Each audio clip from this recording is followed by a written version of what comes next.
lagi, dan lagi. Kejutan dari dalam negeri, fenomena PHK masih terus berlanjut. Pemutusan hubungan kerja atau PHK ini masih berpotensi terjadi, masih ramai dan terus menjadi sorotan publik, seolah menjadi topik hangat untuk diperbincangkan. Di tengah bayang-bayang resesi global, situasi diperburuk dengan geopolitik yang masih terus bergejolak. Konflik antara Rusia dan Ukraina belum menemui titik terang. Namun saya tidak akan membahas ke sana. Kembali ke topik awal, PHK ini masih terus menjadi konsen. Sebab akan berkorelasi dengan kuantitas atau jumlah peningkatan tren kemiskinan di tanah air. Sesuai materi kali ini, tentunya kita tahu kondisi perusahaan sedang tidak baik-baik saja. Pasalnya, dilansir dari CNBC Indonesia, ini merilis gelombang PHK, pemutusan hubungan kerja, masih terus berlanjut. Kali ini secara simultan dari sektor startup dan juga diikuti oleh industri manufaktur. Oke, kali ini kita buka dari perusahaan platform digital e-commerce ya, dengan nilai valuasi yang fantastis, memberi kejutan kepada kita semua, yakni kita tahu PT Shopee Indonesia yang telah memangkas karyawannya berkisar 3% dari jumlah atau total karyawannya. Jika dilihat dari perspektif perusahaannya sendiri, Shopee melakukan PHK guna melakukan sustainable perusahaan dan existing akibat tantangan dan juga perubahan yang semakin pesat dan cepat tentunya. Dan Shopee harus melakukan strategi, bermanuver dan beradaptasi dengan cepat, responsif, dan langkah itu diambil untuk melakukan efisiensi perusahaan dan optimalisasi bisnis. Selain itu, mengevaluasi prioritas bisnis menimbang tuntutan kondisi ekonomi global. At least, customer behavior atau perilaku konsumen bisa dikatakan dinamis ya, yang mana mindset dari konsumen ini bisa selalu berubah-ubah. Kita juga tahu tentunya orientasi dari startup ini melakukan pendekatan B2C ya, atau business to customer. Kita sama-sama tahu startup ini sering bakar uang ya dari modal ataupun capital dari investornya, tentunya untuk menggenjot promosi, inovasi, dan fokus ke revenue dan margin perusahaan di tengah peta persaingan yang semakin ketat.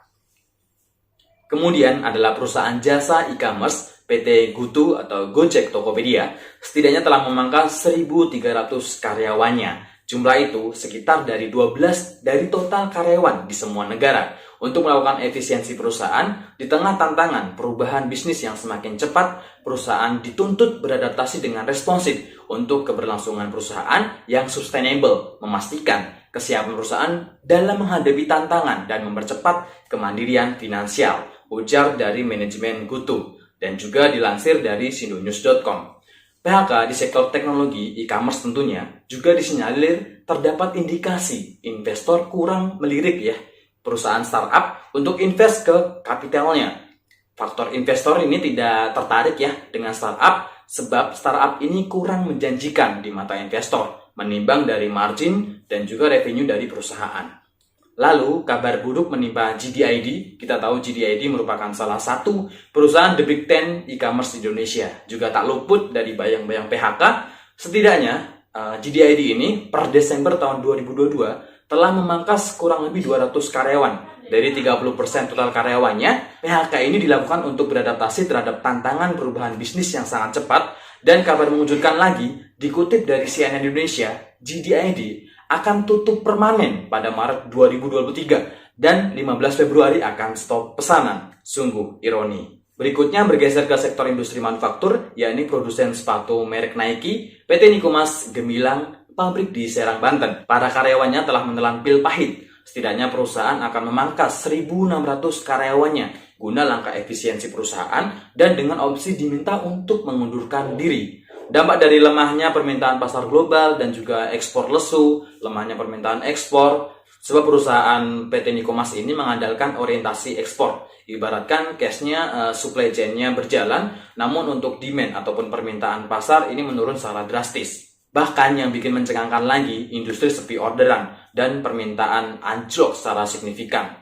Konsumsi yang melemah dan implikasi dari turunnya daya beli konsumen tentunya. Pemerintah sendiri baik pusat maupun daerah kini berfokus melakukan stimulus-stimulus, langkah dan kebijakan untuk mendorong, menggunakan dan membeli produk dalam negeri, memperbaiki supply chain atau rantai pasok, industri dari hulu sampai dengan ke hilir, memberikan akses pasar. Kebijakan ini dilakukan untuk meredam badai PHK dan menekan gempuran produk impor sehingga para pengusaha diberdayakan, ditumbuh kembangkan, mempressure konsumsi dan meningkatkan daya beli konsumen, menggenjot daya beli masyarakat yang masif dengan jurus pemerintah mencintai produk dalam negeri untuk meningkatkan sektor perekonomian di Indonesia untuk tumbuh secara agregat transisi pasca pandemi COVID-19 menuju normal. Indonesia perlahan tapi pasti akan keluar dan bebas dari COVID hingga berangsur pulih. Dan apakah bisa diredam badai PHK tahun ini? Tulis komen di bawah ini ya, jangan lupa like, komen, dan share.